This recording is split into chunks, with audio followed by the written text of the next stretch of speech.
welcome to tonight's podcast. For those of you who are joining us for the first time, maybe at Wynnum Baptist, where we host a lot of these podcasts, we do this once a month. This isn't what we do every single week.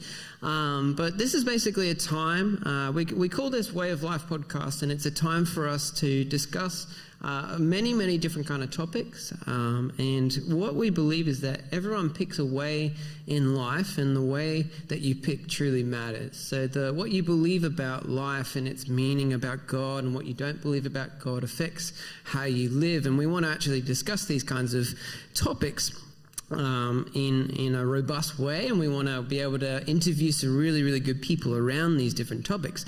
So for our listeners, this is a pretty much more of probably a Christian podcast per se. It's about how to have conversations with other people, but it is still going to be helpful in many ways, no matter where you're at, is to have robust dialogue with people in a really good way. So, and tonight we've got Sam Chan joining us over Zoom from Sydney. How's it going, Sam? Very good. It's sunny, blue skies, gorgeous outside, but we can't enjoy it. We're stuck in lockdown. Oh no. How is things in sunny Sydney?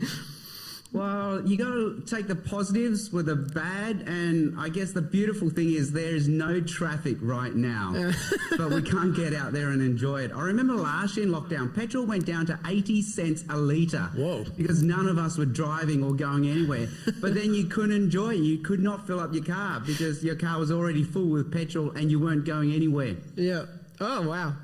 That's so cheap. It's gone. I feel like it's progressively gone up. It got my hopes up when it was like under $1. I was like, yes. But so tonight, before we get into conversation, I wondered if you could tell us just a couple of minutes, a little bit about yourself and what you're most passionate about. Oh wow! So I was born in Hong Kong, but my parents moved to Australia when I was just 6 months old as a baby. We spent 2 years in Darwin, 6 years in Adelaide, and then the rest of my life in Sydney. For those of you who do know Sydney, we started in Campbelltown, then went Lumiere, then Minnow. That's one station at a time in the outer western suburbs of Sydney. Then I ended up studying medicine at Sydney University, worked as a doctor for about 4 years. One thing led to another. I had a career change, ended up in theology. So I did a Master's of Theology in Chicago. That turned into a PhD. Taught for 10 years in a Bible college, and for the last 7 years I've been at City Bible Forum, where I guess we just help workers ask the bigger questions about Jesus. That's so cool. So I originally heard of you, Sam, when I was at Bible college myself, and I heard about your book, Evangelism in a Skeptical World. And when I read it, it was actually phenomenal, because this kind of stuff really interests me. I love researching culture and kind of what's happening around me and how we can actually have robust conversation with the culture around us. And I found it such an eye-opening book about kind of modern day evangelism in kind of a post-Christian culture. And you've recently got a book called How to Talk About Jesus Without Being That Guy, which is a great title, and I've actually really enjoyed reading that. Super practical, very approachable, no matter who you are, really. And I'm hoping we can maybe chat a little bit about both your books, or just the knowledge that you pour into that. But I kind of wanted to know what led you to write those books. Why do you have such a passion for evangelism? Oh, it's so much. Like, I think it's in the DNA of every Christian to want to tell their friends about Jesus. Deep down as Christians, I think we believe that, there's so many things that bring good into the world, like education, health, good government. But ultimately, if people can come to know, love and worship Jesus, that will lead to real change. But at the same time, we realize something's changed in the air, and we're not meant to talk about Jesus, especially in public. It's very good if you want to believe in Jesus, but keep that to yourself in the privacy of your own home. But don't talk about Jesus in public, otherwise you become that guy. Yeah. So it's almost like Australia has become what I call an unofficial, de facto closed country. You're not meant to talk about Jesus in public. So you're writing books to really help people kind of open up those conversations in a really healthy way. And I thought to get started, I actually wanted to read just a couple of paragraphs of of the book of how to talk about Jesus, without being that guy, to kind of get the conversation started. And then in the introduction of your book, you say, and I'm reading it because I found it really relatable. I think I've met so many Christians with this kind of feeling. And you write, we want to tell our friends about Jesus. We're told that we need to tell our friends about Jesus, but we don't know how to do it. When it comes to evangelism, we are scared and helpless. And then you go on to kind of talk about how for a very long time we've lived in a Christian culture, ever since probably Constantine till very recently we've lived in a Christian culture. And this is actually, now that we're living almost in a post-Christian culture, you write that this is kind of why evangelism is actually so scary. And it's why it's actually awkward, because the methods of evangelism that worked so well in the past actually no longer seem effective today. What worked in the age of Christendom seems ineffective in our post-Christian age. And then you go on to write, worse, the culture of our post-Christian age has a negative view of personal evangelism. Our society sees evangelism as offensive, inappropriate, or even insensitive. And this leaves us in a difficult dilemma. If we don't tell our friends about Jesus, we feel like we're not doing what Jesus wants us to do. But if we try to tell our friends about Jesus, our efforts feel clunky, awkward, and weird. As a result, we rarely evangelize. We're worried we'll lose friends or offend family members. We don't want to become that uncle or that guy. And I thought that really summed up quite well what many Christians feel. But before we dive into how we can actually approach this culture, I wondered if you might be able to kind of take us through, like, how did things change so quickly? I think about, I know you've talked about this before, but you even look, I don't know, 70 years ago when Billy Graham was kind of at his heights and just preaching to masses of people. So how did it get from that to kind of where we are today? Yeah, so as you read in the book, I talk about how there are three things that show us something has changed. You know, the air has changed. So the first thing is this. I share how I'm actually old enough.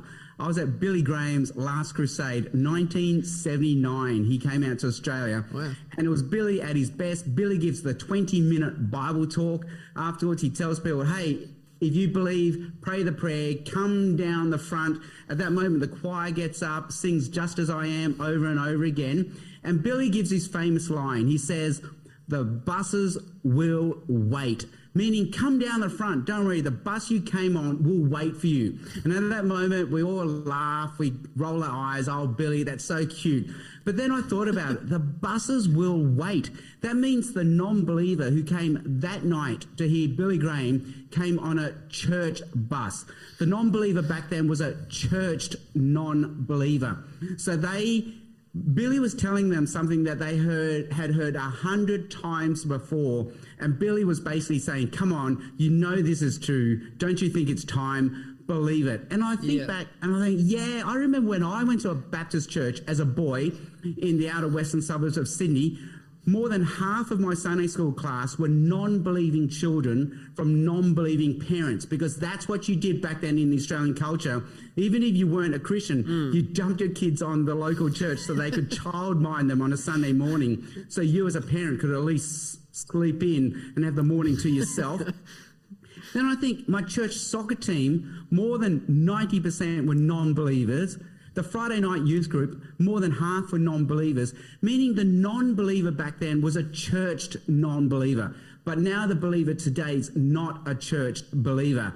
They're an unchurched non-believer. They're not a church non-believer, they're an unchurched non-believer. So that's the first thing that's changed. The second thing that's changed is, and I learned this from Rico Tice, a gifted UK evangelist. Rico Tice says there have been three phases in recent Western evangelism. Phase one was the Billy Graham phase, where Billy's telling people what they already have heard 100 times before. Billy's saying, come on, you know it's true. Don't you think it's time? Believe it. The second phase is what we call the defeater belief phase, where people know what Christians believe. They've heard it 100 times before, but they can't believe it because of defeater beliefs, things that stop them from believing. It could be, the problem of evil. What about other religions? Or I can't trust the Bible. So evangelism meant we had to remove those defeater beliefs one by one, and then our friend would believe. But now we're in the third and most recent phase of Western evangelism, and it's this. Rico Tice describes it this way. Our non-believing friend is over here in their own universe. We as believers live in a separate universe. The non-believer doesn't know what we believe. They don't care about what we believe. And deep down, they're worried that what we believe is evil, wrong, bigoted, and hateful. And we're the bad guy. And so evangelism now means we have to promote belief and woo them over to our universe. And we can see how the defeater belief phase was Timothy Keller's Reason for God phase. Like that book was removing defeater beliefs. But Timothy Keller's most recent book is called on making sense of God, where he's trying to promote belief, give good reasons why you want to believe the Christian gospel.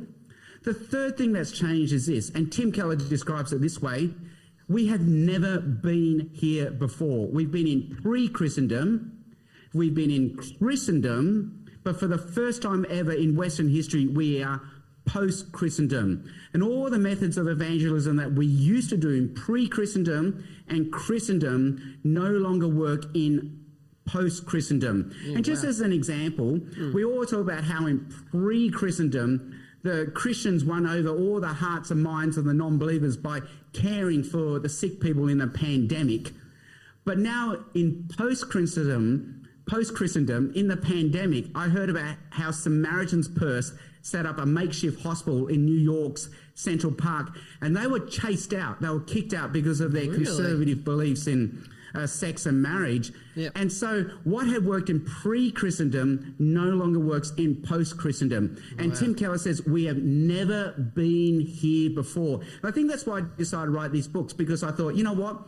Blank slate, as much of a blank slate as we can be. Let's start all over again and just be missionaries to our friends in the Western post-Christendom world, and use all the tools that missionaries themselves would use, how to analyze culture, how to contextualize, how to storytell, and reach the post-reached, post-church, post-Christian world as if they have never heard the gospel before. It's such a wide, huge change in such a short amount of time. I'm only 29, but even since I was like an early teenager, I can already tell the difference in kind of the tone of culture and what's happening around us. So I guess with the kind of knowledge of that we're in the post-everything culture, basically, how do we even approach, I guess I want to start the conversation of how do we approach doing evangelism in that kind of state where it's not even just kind of like, okay, you can have your belief, but actually I don't really want to know about it. How do you do it? Yeah, so in my book, How to Talk About Jesus Without Becoming That Guy, I give 8 very quick tips. And tip number 1, I say we need to just begin with merging our universes.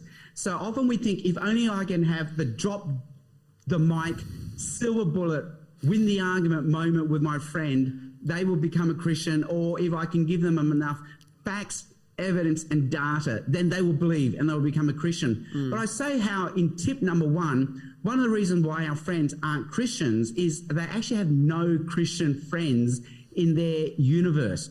And so one of the things we can at least do before we even try to tell our friends the gospel is introduce our non-believing friends to our believing friends. I talk about how we have 2 separate universes of friends, our non-believers, our believers. So when our non-believers go off to the movies, we go with them. When our believing friends have a barbecue, we go with them. But I thought, why don't we merge our universes? So when our non-believing friends go off to the movies, we invite our Christian friends along. When our Christian friends have a barbecue, invite our non-Christian friends along, and bit by bit merge our universes so we only have one universe of friends. And then for our non-believing friends, one of the reasons why the gospel seems so unbelievable is not because they haven't heard it before, but they probably haven't, but because they had no Christian friends in the universe.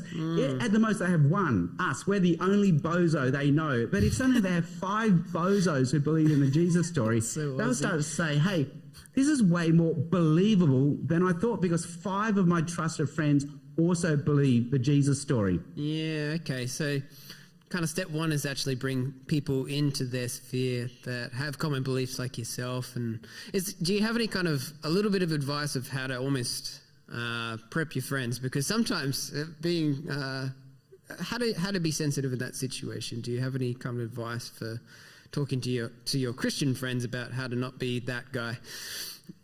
Yeah, well, at City Bible Forum, whenever we run public events, we're assuming it's going to be a mixed audience of both non-believing friends and believing friends. And that's where the role of the MC is very important. The MC has to say things like this.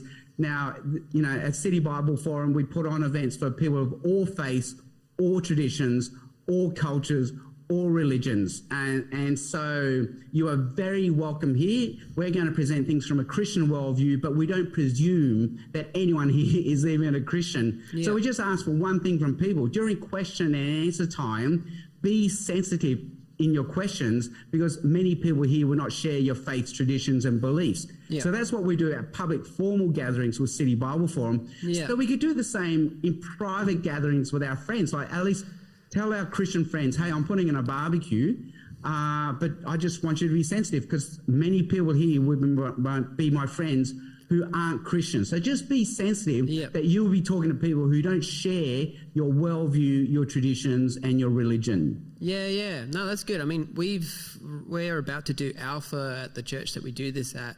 And one of the things we said this morning to our church is that if you're bringing someone along, just be really conscious of your Christianese language, like all the different words that we learn growing up in the church and being a part of this culture for so long. You just get used to using all these theological words. And one thing is to kind of just be really conscious that most people probably won't know what that means, and it's going to sound pretty weird. So that's really, really cool. So how else can we approach this? So we can invite some friends to non-Christian type things, and that. But what else would you suggest? How do we reach them? Oh, well, tip number 2 from the book is go to their things and they will come to our things. And in the chapter with tip number 2, I share how I have a friend. I have a friend called Andrew, and he's always putting on events where he's asking me to speak at these events, so Christian events, public events where someone's going to get up and give a Christian talk. And whenever I turn up, Andrew's surrounded by a group of non-Christian friends, many non-Christian friends, different non-Christian friends, and they're always happy to be there. And I say, afterwards one of these, I said to Andrew's wife, what is going on? How come every time I turn up, Andrew has managed to bring some non-Christian friends, different ones each time, and they're happy to be there? And his wife, Jackie, said, it's simple. We're always going to their things, so they're happy to come to one of our things. And so that means first of all, we've got to treasure friendships for what they are, a good gift from a good God to enjoy. They're not a means towards an ends. One of my friends called Lewis from my church, he makes the joke that the greatest miracle that Jesus ever did was not rising from the dead, but he was a man in his 30s and he had 12 friends. And that means it's a miracle that we have any friends at all. So we got to treat friends as a good gift from a good God to enjoy in and of themselves. So they're not a means towards an end, but at the same time, we don't want to under-invest in friendships by never taking up any opportunities to tell them about Jesus. We don't want to over-invest by only seeing the friendship as a means towards telling them about Jesus, but enjoy the friendships for what they are, good things in and of themselves. And one of the ways to enjoy friendships is just go to whatever they invite us to. Just go. If it's a birthday party, go. If it's a fundraiser, go. If it's a Tupperware party, go. If it's a school trivia night, go. Go, because you'll have a great time. You'll have a friend that you enjoy hanging around with. But at the same time, because we go to their things, they will come to our things as well. So there was one night, it was Christmas Eve, everyone on my street, they were off to the local Roman Catholic Mass for the Christmas Eve service. And then I said, can I come along? And they were surprised because they knew I wasn't a Roman Catholic. And they said, okay, sure, come along. And I went with them. And on the way back, they said, wow, what did you think of that? I said, that was really good. That was really interesting. And then they asked me, well, what do you do for Christmas? And I said, funny you should ask. I'm the guy who gives the Christmas talk at my local Chinese church. Would you like to come? Yep. And they all said, yes. And they all came en masse to my Christmas service. And they did this for the next few years. You got to understand, one, they're not Chinese, but they're coming to a Chinese church. And two, let's face it, Christmas services are usually 8 or 9 in the morning. Who can wake up in time for a 9 a.m. service? Nope. But they all came, and they came because I had gone to their things, so they happily come to one of my things. Yeah, so it's almost like building that natural rapport and being a natural friend. So it's, I've kind of sensed this for quite a while now, is that there seems to be, going back to your kind of 3 stages that you were talking about, where Billy Graham type of thing, I saw a lot of, what comes to mind sometimes is the people that have the signs and things like that on the side of the road, or they're like that street evangelism. And it's not always like bad. I'm not putting it down entirely, but it feels like at one point that used to work, where you didn't actually need much rapport with someone to kind of go, hey, come to know Jesus. But now, are you trying to kind of say, now that we're in that post kind of culture, it's actually a lot about in a sense, showing God through how you're just actually being a friend. You're actually just building the rapport with them. Yeah, and if you think about it, even in the Billy Graham phase, we say, oh, you know, again, why can't we do like Billy did, a 20-minute Bible talk? It was so simple, so efficient. But even in the Billy Graham phase, they came on a church bus, meaning they came with believing friends. They didn't walk in by themselves to check out Billy Graham. A friend who they hung out with invited them. And so they already had Christian friends in their life. Their universes were already merged. You can't get more merged than a church bus. And so all I'm saying is, why don't we recreate those days where our friend will come on a church bus? So recreate the community. My wife and I, we have been blessed by God with so many fantastic non-believing friends. Like we have this abundance of just fantastic friends. Most of them aren't believers. But what we've noticed is most of them have only moved into Sydney in the last 2 to 5 years. And that's the nature of Western life now. We're so transient. We're always mobile. And that means most people actually have only just moved into the area in the last 2 to 5 years. Most people actually don't have a trusted network of friends.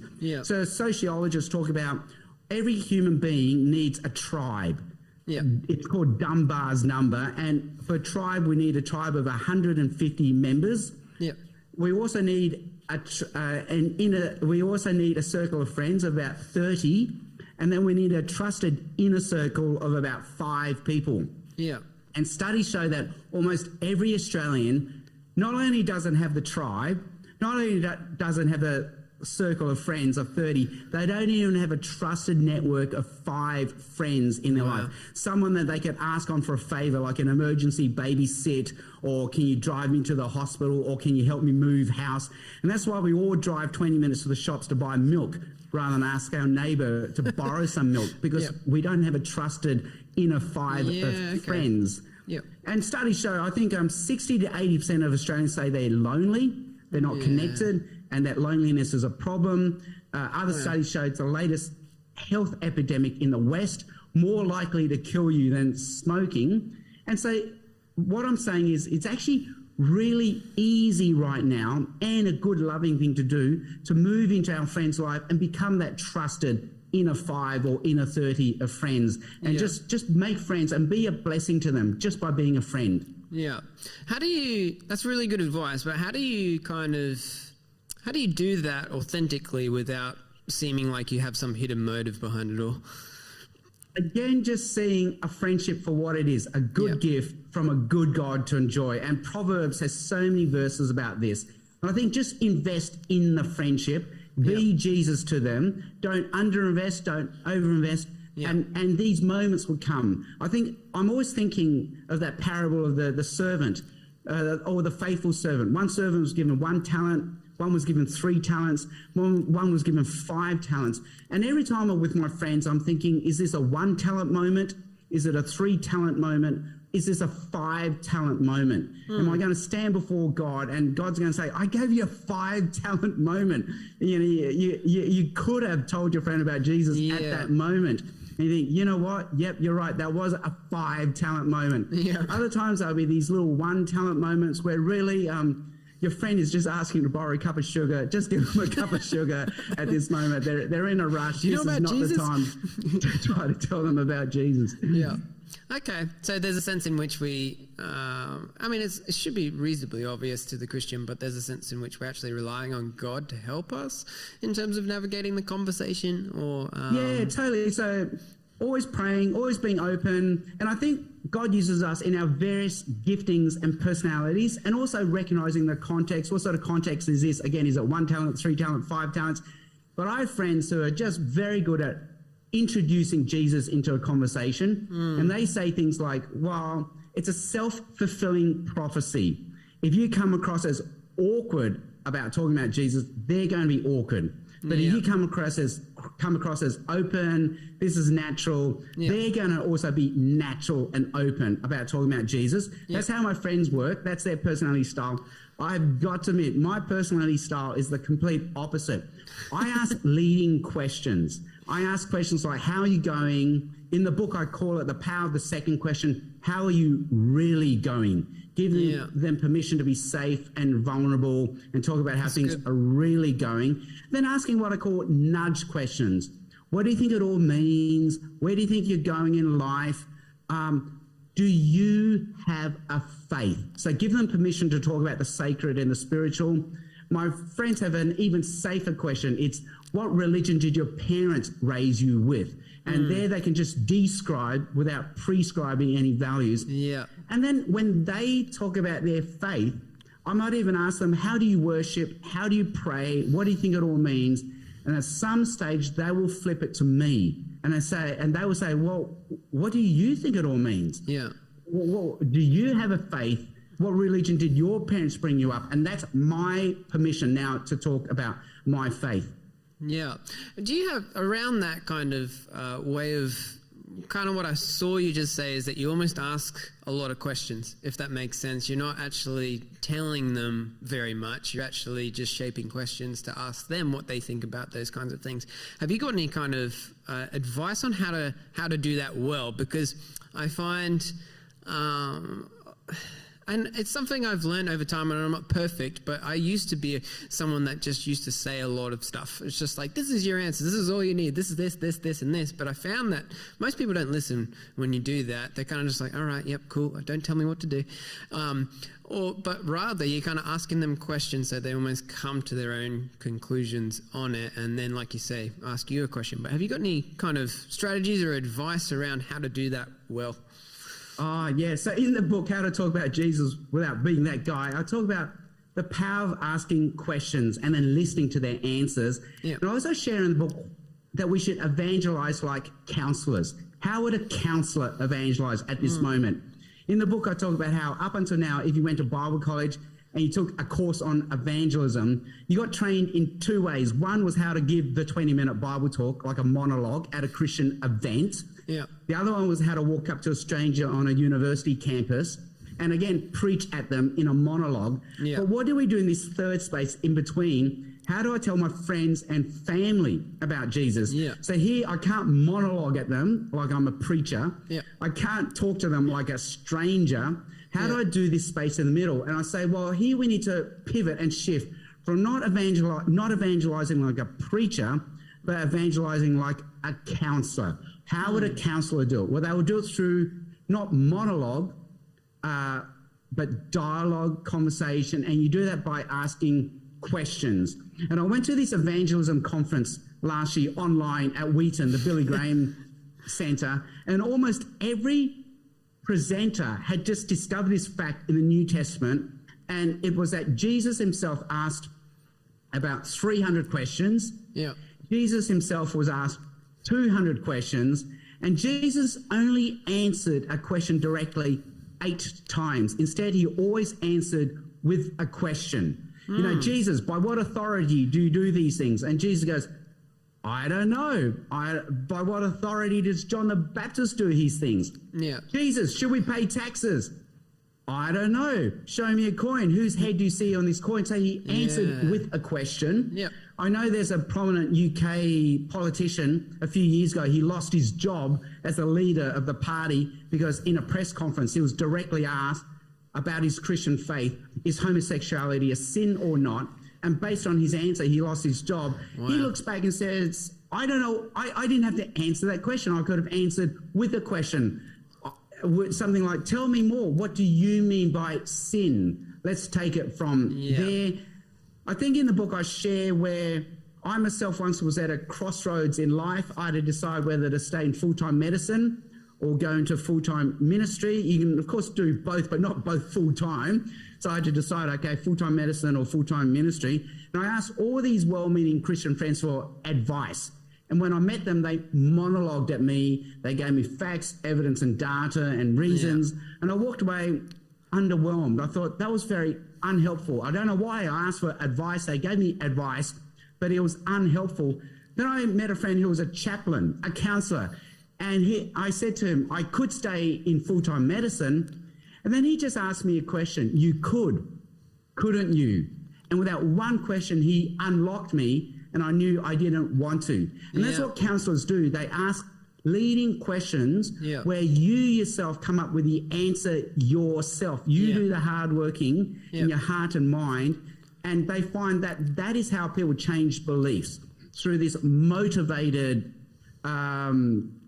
reasoning, through questioning, rather than direct advice coming through the front door, but just questions through the side door help people. Do you have, I guess it would be a sense of seeing how you go in each conversation, but do you have any way of kind of guiding, what am I trying to ask? Do you have any kind of strategies around how far to push with questions and when to kind of go, I guess what I'm trying to ask is there sometimes there's an expectation that you meet up with someone and you finally get to have a conversation about Jesus and you're asking good questions and you're doing that, what you just talked about, but then you're kind of like, oh, how far do I push this? Or like, oh, I feel like a failure because I didn't quite get to where I was. Do you have any kind of thoughts on that?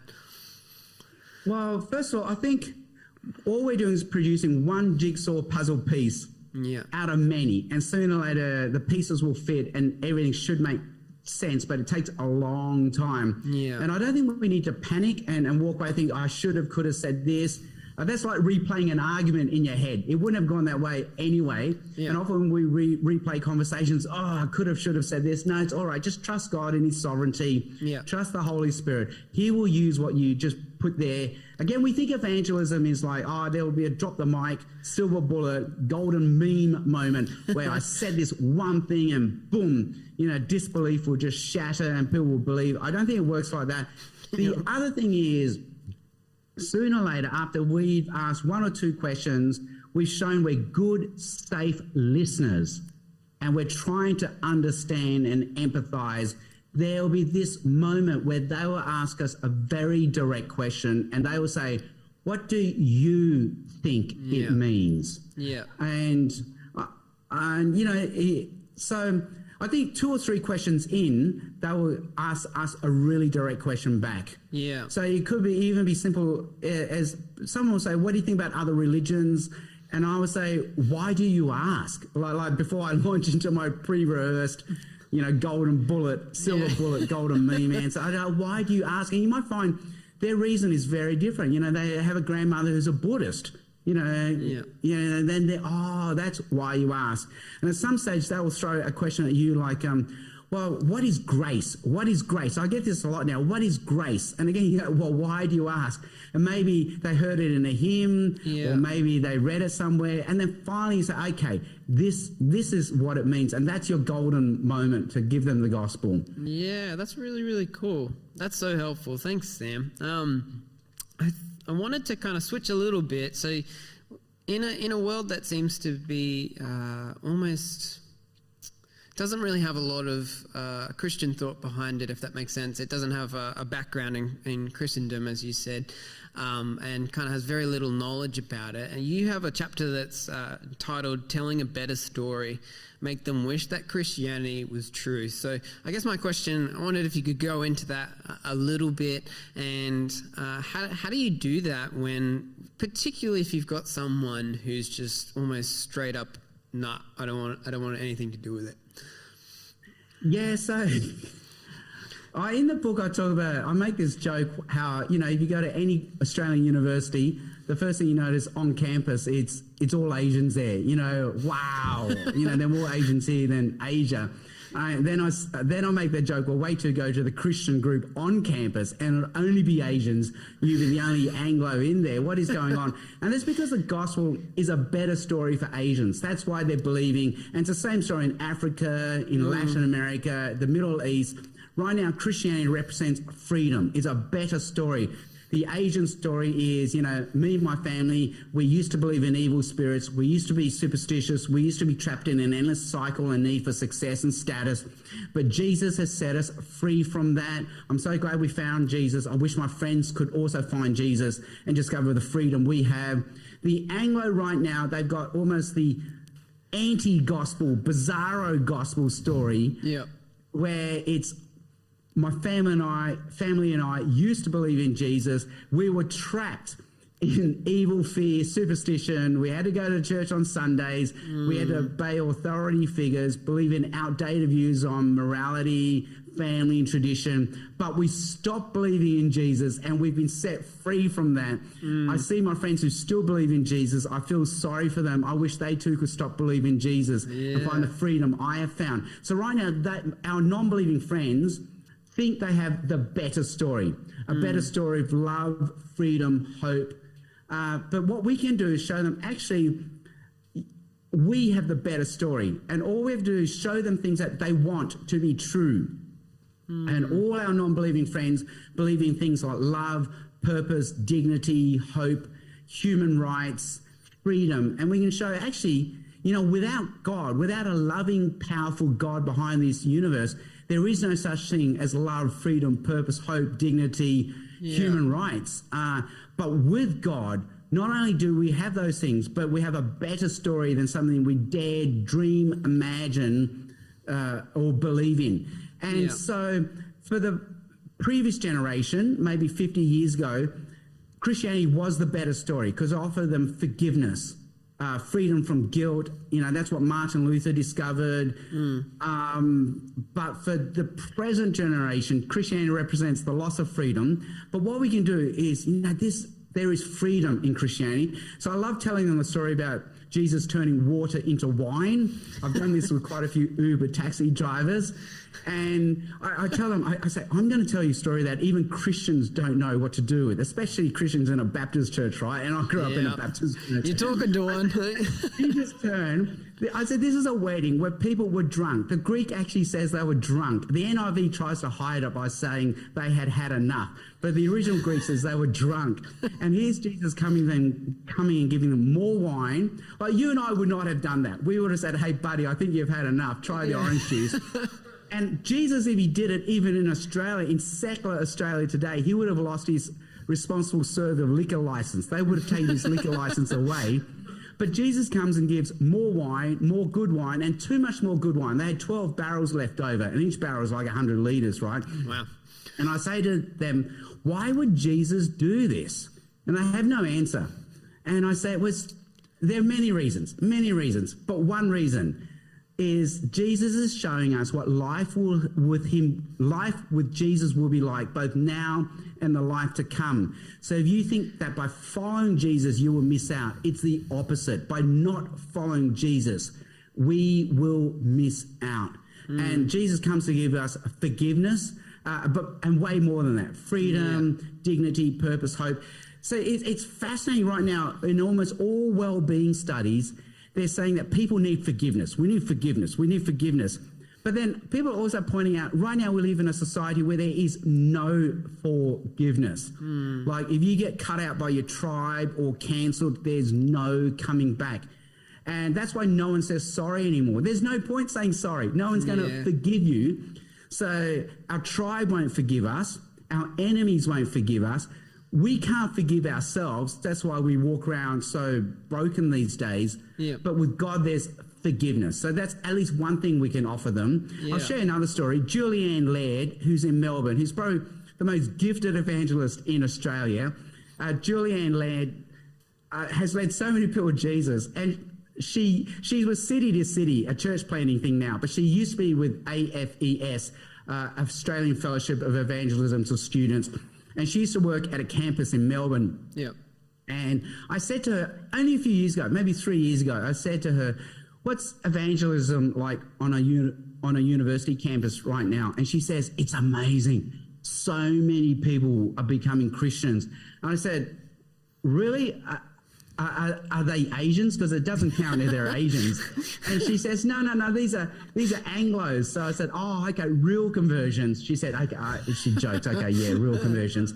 I said, what is going on? And she says, people are finding purpose in Jesus. Yeah. Right now they turn up to a university campus and they have no purpose, no direction. They don't know why they're here. Yeah. They know what they're free from. They're free from the authority of their parents, from the church, from teachers, but they don't know what they're free for. Why are they even here on a university campus?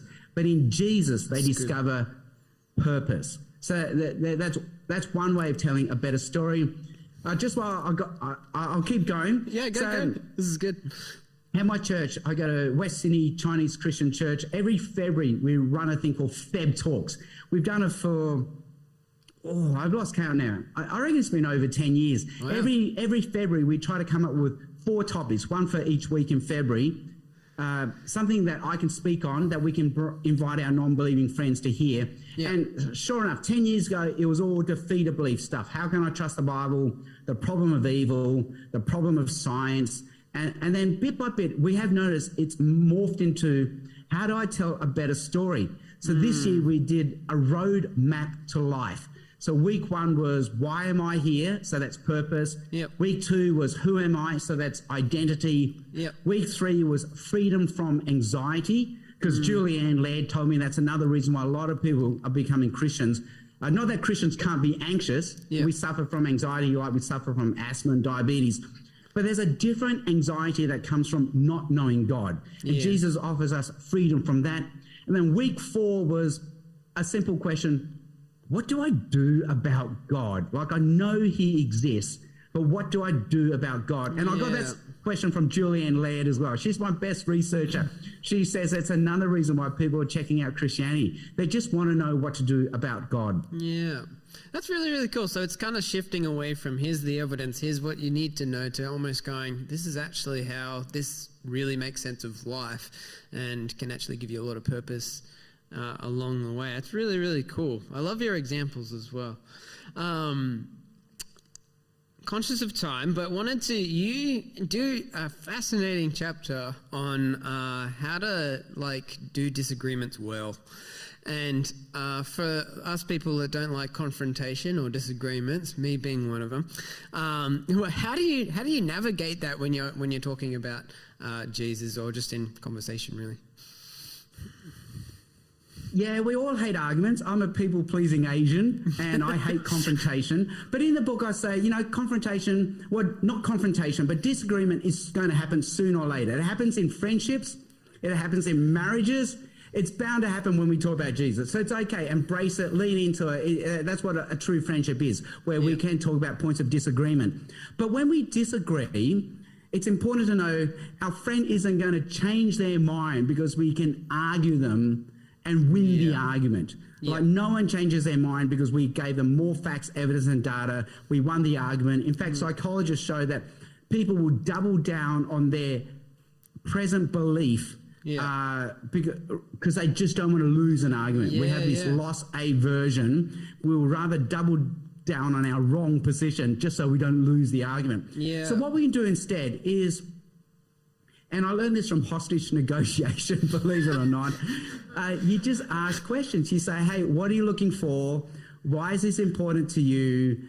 Why do you think we see things differently? Yeah. And what would it take for you to trust me? So the example I give is, what are you looking for? And let's say our friend says, I'm for marriage equality. Then we could say, oh, wow, why is this important to you? And they will say, oh, because of human dignity, human rights, love, freedom, justice. And then we could say, wow, I too believe in those things. And then the third question is, so why do you think we see things differently? And that's where our friend is forced to come to our mountaintop, into our universe, assume our worldview, and see things our way. And they might say something like, oh, it's because you believe we're more than atoms and molecules, that there's a God behind this universe. We're more than the sum of our parts, and we don't get to make the rules, and we've just got to trust God in matters of morality and justice. Yep. And then they would say something like, oh, up until now I thought you were just a bigoted jerk, but now I see it's because we see things differently. You believe in a transcendent, loving God, whereas I don't. And then the fourth question is the most powerful one. What would it take for you to trust me, the Bible, Jesus, or God? And that's where they could say something like, I was very hurt by the church in the past. It's going to take a lot for me to trust the church. And up until now, we thought, oh, their problem was the Bible. We just had to prove how reliable the Bible was. Yeah. Their problem is actually trust. We actually have to apologize, say sorry, and win their trust back to the church in that particular example. Yeah, that's really, really quite helpful. I love it how it almost explores or gives a chance to kind of find out what the underlying kind of premises behind their questions are, or what their assumptions are. That's what I'm trying to say about the Christian faith, about what we believe in. Because I often find that is the thing that we're trying to almost... It's like the first hurdle. You're just like, what do you actually think about what I believe, and how can I speak into that type of thing, rather than assuming what they believe. So that's really, really helpful. I'm thinking about I'm kind of a learnt extrovert, but I'm more of an introvert. Have you got any advice for my introvert friends of how do you go about this when it's just so intimidating? How do you have conversations where you're like, oh my goodness, are they gonna hate me? Are they gonna do this? Or like, oh, I just want to go home and sit in my room type of thing. Have you got any advice for the introverts in the room? Oh, plenty of advice, because I don't know if you know this, Matt, but I myself am a massive introvert. So my wife is what they call a quiet extrovert. She doesn't say much, but she loves being with people. Yeah. She's the last to leave the party, whereas I'm what they call a loud introvert. I'm exhausted by people. I want to leave. I want to be the first to leave the party. So I'm always begging my wife, please get me going now. And it just shows God wires us all differently. Yeah. To celebrate being an introvert, by definition, half of us have to be introverts anyway. Yeah. I reckon Jesus was an introvert. My favourite verse is, my favourite book and my favourite chapter in the Bible is John chapter 4. And it begins with Jesus going to the well, where he ends up meeting the woman of Samaria. But it says Jesus, tired as he was, sat down by the well. I think Jesus was peopled out. Yeah. He did not want to see another human face. He was tired. He wanted to sit down at the well by himself. And that shows that the second person of the Trinity, he was exhausted by people, and it's okay. It wasn't sinful to be exhausted by people. He was simply being human. And it said he sent the disciples ahead to do the shopping, meaning you do the shopping. I'll stay in the car. You go out. You get the milk. That's basically what Jesus did. Yeah. But then he meets the woman, and then even Jesus then has to come out of his introvert shell and has the most amazing conversation. Yeah. I think that's how I found life. I never want to meet a person. I never want to have a conversation, but every time I have one, it really, really goes well. Yeah. And I thank God that he brought me out of my shell. The other thing is, my other favourite verse, and I've got two favourite verses, it's like having two favourite kids or three favourite kids, right? Is that one where Paul says we are jars of clay. Yeah. So we're mundane, we're ordinary, but God uses us. And it means that God will use us not despite despite our introvertness, not despite our social awkwardness, not despite our shyness. God will use us because we're socially awkward, because we're introverted, and because we're shy. Somehow people have much better gospel conversations with shy Christians than loud Christians. I think that's just how God works it. And at City Bible Forum, I've noticed that when we put on events, the Christians who end up being able to invite their non-Christian friends are usually the shy, awkward Christians. So somehow God works it that way, that he uses us because we're shy and awkward, not despite our shyness and awkwardness. So you're basically saying that introverts are better than extroverts, yeah? Yes, I am. There's a great book by Susan Crane. I don't think she's a Christian, but she calls it... something like loud, or no, quiet. It's called Quiet. How to survive as an introvert in a world that won't shut up. That's great. And she's actually got a whole chapter where she examines how Western evangelical churches are built on the premise that you are an extrovert. Like, you know, you got to stand up and sing, you got to greet the person next to you, that sort of thing. Which half the people in the church are like, oh, hey, this is the moment I'm dreading. Oh, no. No, I make a joke about that when I do the notices at church often. I'll be like, I'm sorry, guys. I'm going to do the awkward church thing. You're going to say hi to someone next to you. Anyway, we digress. We're gonna take a little break in a moment so we can do some Q&A. So make sure you head to the website, guys, and here and online if you want to check that out and ask Sam any question burning on your mind. But Sam, thank you so much for all that download of knowledge and wisdom that you've learned over time. And honestly, we really appreciate that you could speak into our lives here and online as well. And for those of you who are listening, if you found this helpful, we would love for you to be able to share it with your friends or subscribe if you found it helpful. We don't want to be popular per se, but we just want this to help as many people as possible. But thanks, Sam. And we'll take a 5-minute break and me and you can chat and you guys can get up, stretch your feet, go to the bathroom, put in your questions, make sure you get it, and vote for the ones that you want to hear first.